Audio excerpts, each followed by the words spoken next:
Hello and welcome back to the Deep Dive.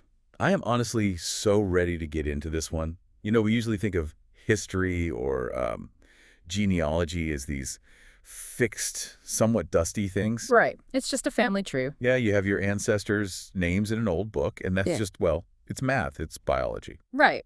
Pretty cut and dry. You are who you are because of your parents and their parents before them. Exactly, it's the Yeah. hand you're dealt. But today, we are looking at a stack of research that takes that entire concept, the idea of lineage, of identity, and just completely turns it on its head. It really does. We're asking a question that sounds simple on the surface. What is in a name?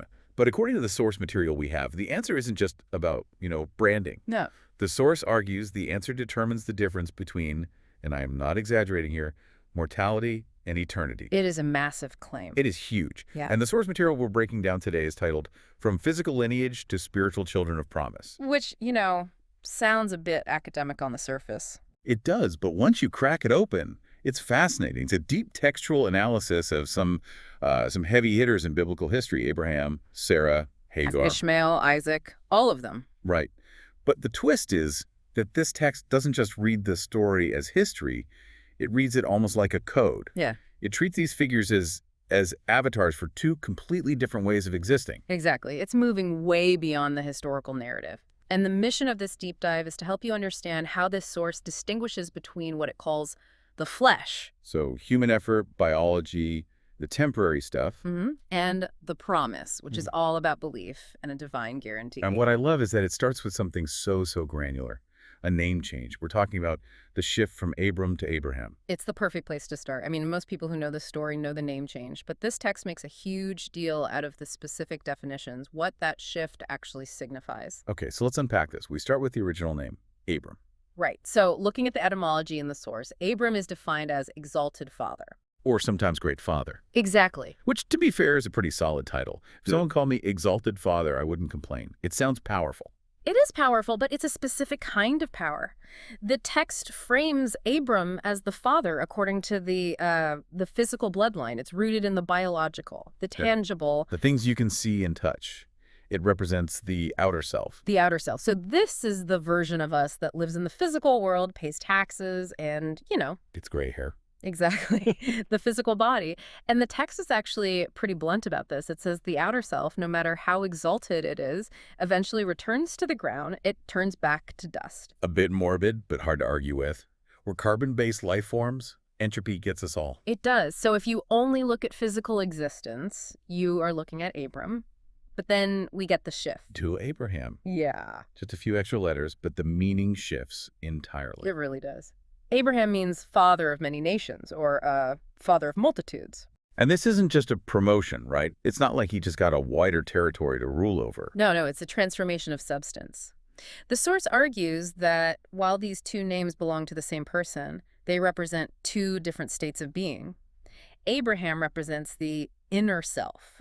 Spiritual faith. Spiritual faith. So while Abram is connected to the dust, Abraham is connected to the spiritual promise. So the argument is that living by this promise-making, that transition to being Abraham, is what leads to being born again into a spiritual body. Correct. And that's the key distinction. The text explicitly says outwardly they look like the same person. You'd walk past them on the street, Abram and Abraham, they look identical.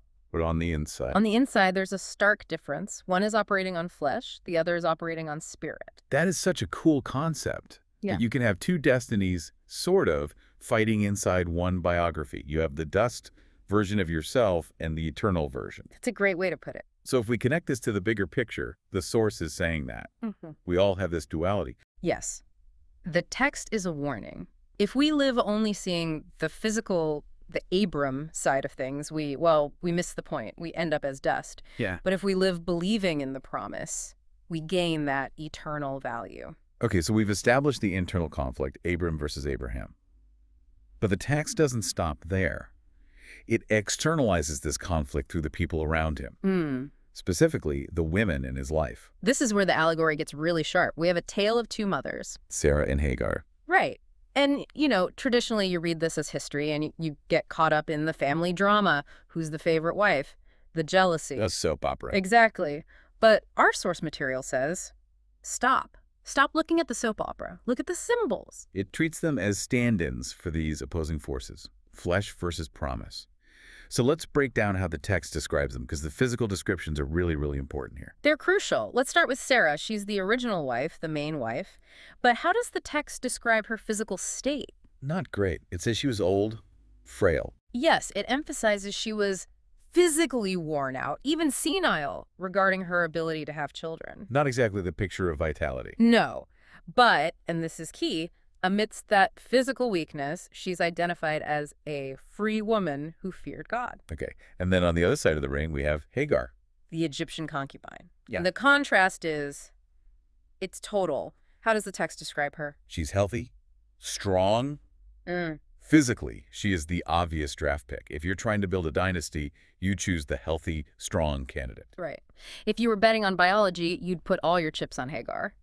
But the text points out a critical flaw, spiritually speaking. Great. It identifies her as a woman who did not believe in God. So we have a healthy body with no faith versus a broken body with faith. And that sets the stage for the conflict. Remember the problem. Abram, the physical man, wanted a son. Sarah couldn't provide one. So they came up with a plan, a very human plan. The human method, as the source calls it. Abram took Hagar to conceive a child. And I think it's important to clarify, in the ancient world, this wasn't really cheating in the modern sense. It was a logical, legal solution to a problem. Logical is exactly the point the source is making. It was logical according to the flesh. It was a solution based on human effort, on calculation, on physical reality. Sarah is barren. Okay, use Hagar. Problem solved. But the source frames this as a mistake, or at least a lesser path. It frames it as a reliance on the flesh rather than the promise. And here's where it gets really interesting. The irony is just. It's palpable. The healthy option, Hagar, represented a lack of faith. While the frail option, Sarah, became the vessel for the miracle. Exactly. Because Sarah eventually does get pregnant. She does. But not because she was healthy or, took vitamins. Because of the promise. Exactly. Yeah. The text is forcing us to look away from biological capability and toward divine capability. It's saying human strength, represented by Hagar, is actually irrelevant when compared to a divine guarantee represented by Sarah. It's a classic underdog story, but with a theological twist. The underdog wins not because they trained harder, but because the rules of the game were changed from biology to belief. Perfectly said. And that naturally leads us to the result of these two unions. You have two mothers, symbolizing two paths, and they produce two sons. The tale of two sons, Ishmael and Isaac. So Ishmael first, son of Hagar. Right, born from that human method we talked about. The text identifies his descendants as the modern-day Arab tribes. And because he was born through Hagar, the symbol of human effort, his birth is framed as a result of the flesh. There was no miracle required for Ishmael, strictly speaking. It was just biology doing what biology does. Healthy man, healthy woman, they produce a child. It's the result of Plan B. Yes, the backup plan. But then we have Isaac, born of Sarah. And here, we really need to pause and look at the numbers the text provides. They are staggering. It's ages. I made a note of this because it is just wild. Abraham was 100 years old. 100. And Sarah was 90 years old. I mean, purely physiologically. Impossible. The text explicitly says they were physiologically unable to produce a child. Their bodies were, in the context of reproduction, effectively dead. A 90-year-old mother, I can't even imagine Yeah. the energy levels required. It defies all logic, and that is why the text highlights it so heavily. Isaac's birth wasn't just a happy surprise, it was a contradiction of natural law. So why did it happen? Because of the promise. The text says God appeared to Abraham and said Sarah would have a son. And Abraham and Sarah believed eventually, and that belief, that promise, overrode the biological reality. So Isaac isn't just a kid. He's living proof of a spiritual reality superseding a physical one. Exactly. He is the child of promise. And the text identifies Isaac's descendants as the people of Israel. But the big takeaway here isn't just a history lesson. It establishes the core argument of the entire text. True descendants are defined by faith, not just by blood. That is a crucial distinction. Because Ishmael had the blood of Abraham too, right? He was literally Abraham's son. He was. He had the DNA, but he wasn't the son of the promise. He was the son of the flesh. Right. So in this worldview, DNA is secondary to destiny. DNA is dust. promise is eternal. That's the equation the source is building. It's telling you that you can be genetically connected to greatness, but if you aren't connected to the promise, you're still operating in the realm of the temporary. Okay, so we've established the history, we've got the two lineages, but then the source does something I really didn't expect. It pivots. Oh. It takes this ancient story and suddenly fast forwards to redefine what Israel actually means. Yes, this is the theological pivot. Up until this point, we might think, okay, so the biological descendants of Isaac, the physical nation of Israel, they're the good lineage. Right, that would be the logical follow-through. If Isaac is the miracle child, his kids are the miracle people. But the text says, not so fast. It redefines true Israel. What does it say true Israel is? It asserts that the true Israel consists of those who accepted the word of truth when Jesus came. Whoa! So it shifts from a racial or ethnic definition to an ideological one. A spiritual one. The text reiterates a core axiom here that we really need to grasp. God is spirit. God is spirit. We hear that a lot in religious contexts, but what are the implications here? It means that because God is spirit, he doesn't rely on those who approach him through physical means. He doesn't care if you say, hey, I have the right DNA, I have the right ancestors, look at my family tree. He doesn't care about your resume, your pedigree. Not if it's just physical. The text argues he welcomes only those who approach in spirit and truth. So the requirement to be a child of promise, like Isaac, isn't about who your parents are anymore. No. The requirement, according to the source, is to receive the word of truth within the Holy Spirit and obey it. This feels like a democratization of the concept. It's opening the door to anyone, regardless of background, as long as they meet the spiritual criteria. It is. It's moving the goalposts from birthright to belief. It's saying that anyone can be a child of promise if they accept the word. But this shift, it wasn't exactly smooth, historically speaking. The text goes into some pretty dark territory here about the first coming. It does. It discusses the tragedy of that transition. The text mentions that the physical Israelites, the literal biological descendants of Isaac, were the ones who rejected Jesus. Not just rejected. The text points out they were the ones to crucify him. That's a heavy claim. But the source is very specific about why this happened. It wasn't just, political bad luck. Why did they miss it? I mean, if they were the chosen people, historically, shouldn't they have been the first to recognize the promise? That is the million-dollar question. The source argues they did this because they understood God's word only according to the flesh. According to the flesh. Can we break that down? What does that look like in practice? It means they interpreted things literally, physically, politically. They were looking for a physical king to defeat physical enemies. They were looking for a continuation of that Abram style of greatness. Exalted father, land, power. Military might?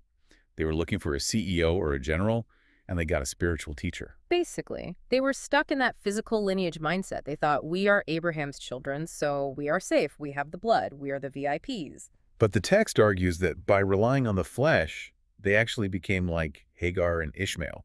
That is a massive irony, isn't it? The descendants of the promise acting like the children of the flesh because they stopped looking at the spirit. Wow. Exactly. They became the persecutors of the true spirit. And the text notes that those who did realize the spiritual truth, who looked past the physical expectation and saw the spirit, they became the disciples and the first Christians. They became the new true Israel. So this brings us to the so what question. Why are we reading this text today? Why does a listener in the 21st century need to know about Hagar and Sarah in ancient genealogy? Because the text isn't just a history lesson, it's a warning. A warning for who? For us. For you, the listener. The source says, do not repeat the mistake of the past. The mistake being staying stuck in the physical. Yes. The text warns us not to interpret things merely according to the flesh. In a modern context, that might mean relying on your external status, your job title, your family background, or even just your religious labels. Just going through the motions. I go to this building on Sundays, or I donate to this charity, or I was born into this tradition. Exactly. If it's just external, it's all Abram. It's all dust. The call to action in the text is to be sons of promise. How do we do that practically, according to this source? By accepting the truth in the Holy Spirit. By prioritizing the internal spiritual reality over the external physical form. The text urges us to become those who are born again through the word, just like Isaac was born through the promise. It's really inviting you, the listener, to check your own motivations. Are you operating on human effort, grinding, striving, relying on your own strength like Hagar? Or are you operating on a promise? That is the distinction. It's the difference between I will make this happen through force of will and I believe this has been granted. One is exhausting, the other is, well, miraculous. And the source is clear. God accepts those who come in spirit and truth. That's the only currency that matters in this economy. Wow. It really does reshape how you look at these old stories. It's not just shepherds and deserts. It's a diagram of the human soul. It is. It's a map. So let's recap this journey because we've covered a lot of ground today. We started with the name change, Abram to Abraham. The shift from the exalted father of the flesh to the father of multitudes in the spirit. Which taught us that the outer self returns to dust, but the inner self can be eternal. Then we looked at the two mothers. Hagar, the healthy, logical, but unbelieving vessel of human effort, and Sarah, the frail, impossible, but believing vessel of divine power. Which led to the two sons, Ishmael, born of biology and logic, and Isaac, born of a promise against all odds. Proving that true lineage is defined by faith, not DNA. And finally, the warning, the pivot to the definition of true Israel. Don't be like the people who missed the point at the first coming. Don't get so locked into the physical definitions that you miss the spiritual reality standing right in front of you. Ideally, we should all strive to be the true Israel, those who receive the word of truth and obey it. It's a lot to think about. Usually we think of ancestry as something we're given. You can't choose your parents. You can't choose your genetics. So, you get what you get. But this text is suggesting that spiritual ancestry is something you do choose. You choose which lineage you belong to by what you decide to believe. That is the ultimate empowerment of the text. You aren't a prisoner of your biology. You are a product of your belief. So here's a thought I want to leave you with, listeners. And this is something that wasn't explicitly in the text, but feels like the natural next step of this logic. Go on. If ancestry is defined by what you believe rather than whose DNA you share, Yeah. and if we're constantly building our house, our life every day, Right. what lineage are you currently building with your own choices right now? Are you building a legacy of temporary effort, that human method of Hagar? Or are you building a legacy of lasting promise?